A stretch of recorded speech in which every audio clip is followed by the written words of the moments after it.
Bingung ya mau buat video apaan, mau buat konten apaan? Gue punya jawabannya nih.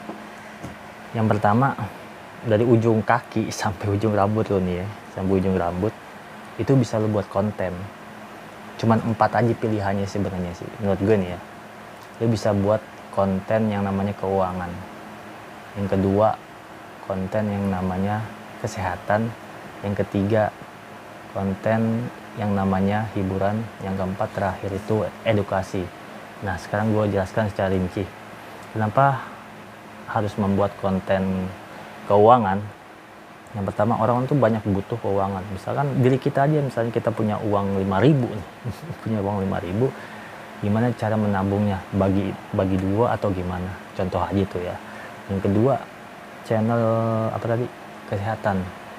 Misalkan lo seorang profesi dokter atau lo seorang pernah belajar urut atau apapun, lo bisa share ke video lo bagaimana cara pijat yang baik, bagaimana cara memijat ketika kita kesleo di bagian kaki, itu semuanya lo bisa buat konten. Yang ketiga itu konten yang dikategorikan hiburan. Ya, lo bisa ngelawak, lo bisa traveling, ya kan, traveling, ataupun lo bisa channel-channel yang channel hiburan, podcast. Dan yang terakhir ini hanya contoh aja, yang terakhir edukasi.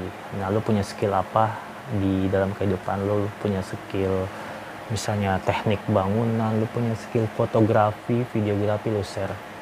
Misalkan gue videografi, lu bisa kamera, misalnya contoh kamera, lu bisa kasih membuat orang itu puas dengan video lu. Misalkan cara setting aperture, cara setting ISO gimana, atau foto-foto bagaimana cara potret yang bagus seperti apa, yang bisa terkena sinar matahari itu bisa jadi backlight atau gimana. Nah, itu konten-konten edukasi.